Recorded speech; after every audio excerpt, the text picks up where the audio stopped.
In these troubling times, we need to continue to look for opportunities to build, not divide. After all, politics is about addition, not subtraction. We are a great country because of our diversity, and immigrant communities remain a vital part of the fabric of our nation. To that end, we need organizations like Immigrants List to continue supporting candidates who understand that immigrants are individuals with families and stories of their own, who support comprehensive immigration. So, Beto, we'd like to give you this award for your incredible efforts. And by the way, just so you know, Beto introduced HR 1036, right? 1036, which was the first bill to address the issue of the 3 and 10-year bar. So he's way ahead of the curve. He actually understands what it is. He understands what the issues are. And I have to tell you, we were in Senator Nelson's office today trying to get co-sponsors in the Senate. Not only did he introduce it, not only does he understand immigration, but he actually got 6, 7 Republicans to sign on the bill, Nice. which shows you that he's willing to work across the aisle. He's willing to work with people in a bipartisan way to achieve the American dream for all immigrants in this country. So we want to thank you.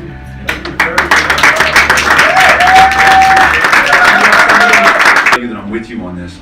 We absolutely, all of us, regardless of party, have to get off the back foot and off the defense on this stuff. And that was brought home to me, not in this administration, but in the Obama administration. We went to Artesia, New Mexico. I don't know if any of you have been there. No. But it was a camp where young families were waiting in indefinite detention, fleeing the most violent, brutal, deadliest countries on the planet at the time, in Honduras and Guatemala and El Salvador. And talking to the ICE directors there, it was very clear that the administration's purpose was to make this so intolerable that people would, in Mitt Romney's words, self-deport, and they were doing it.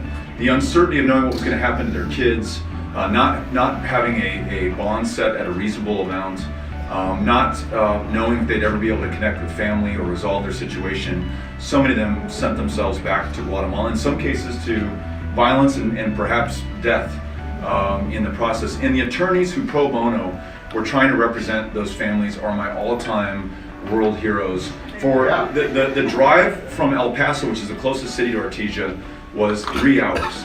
And on their own dime, driving up to Artesia, and beyond the representation and the connection to law and advocacy, just literally having a human being know who you are and where you are was just so powerful. And so I'm so grateful for what you're doing, but I know that we're all together on this. It can't be protecting dreamers from deportation. It has to be ensuring that dreamers stay here as full U.S. citizens to contribute to their full potential.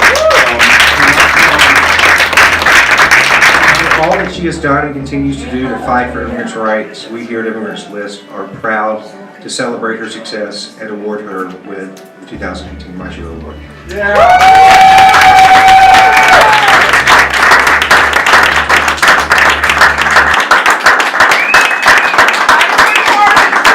Actually, you know, the issue of immigration has never been really about immigration. It has always been about who we are as a country and what we're willing to stand up for. So immigration policy is really just policy that reflects that, but that is the conversation we have been having for a very long time. And so that is the conversation we're having again. The soul of our country is at stake. It is a critical time in our country's history, and to be the first Indian American woman and one of only, I think, about a dozen members of Congress who were actually born outside of the United States, it is a true honor for me to be there and to be there.